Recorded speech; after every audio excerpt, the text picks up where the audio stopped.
তৃণমূল কংগ্রেসের প্রার্থী মন্দির ভাঙতে এসেছিল কেন? তোমায় জানাই ধিক ধিক ধিক।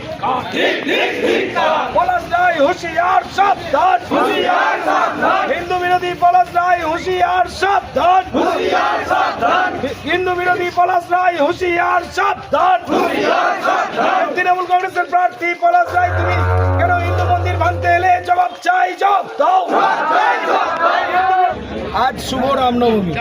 এই রামনবমী যখন আমাদের শোভাযাত্রা চলছিল ঠিক রাজহাটি বাজারে, সেই সময় তৃণমূলের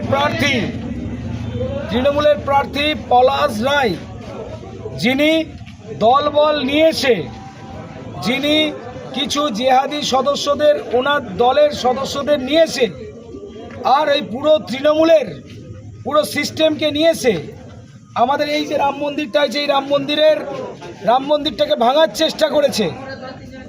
একটা নির্লজ্জ বেহায়া প্রার্থী তৃণমূল কংগ্রেসের, হিন্দু বিরোধী। উনি আজকের দিনে, আজকের এই শুভ দিনে, যেখানে আমরা প্রভু রামচন্দ্রের আরাধনা করছি, সারা দেশ জুড়ে আজকে প্রভু রামচন্দ্রের আরাধনা হচ্ছে, সারা বিশ্ব জুড়ে আরাধনা হচ্ছে, সেখানে তৃণমূলের এই প্রার্থী তিনি মন্দিরকে ভাঙতে এসেছে।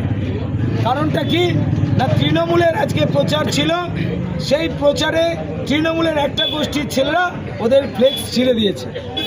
সেই কারণে আজকে এই মন্দিরে হামলা চালাতে এসছে।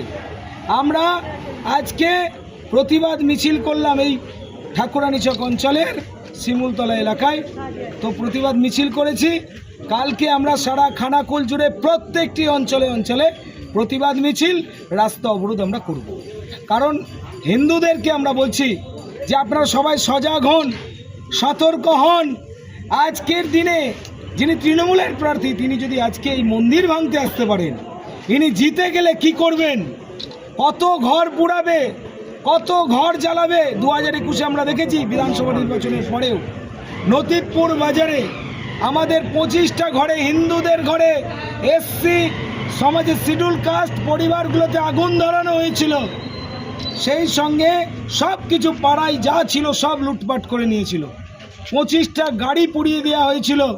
ওষুধের দোকানকে ছাড় দেওয়া হয়নি, পশু পাখিকেও পুড়িয়ে দেওয়া হয়েছিল।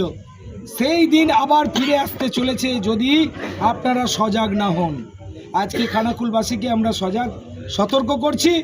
কাল থেকে আসুন, আমরা সবাই রাস্তায় থাকব, সবাই প্রত্যেকটি অঞ্চলে যে প্রতিবাদ মিছিল হবে, সেই প্রতিবাদ মিছিলে সকল খানাকুলের সনাতনী মানুষদের, সনাতনী যোদ্ধাদের যোগদান করার জন্য আমরা অনুরোধ করছি।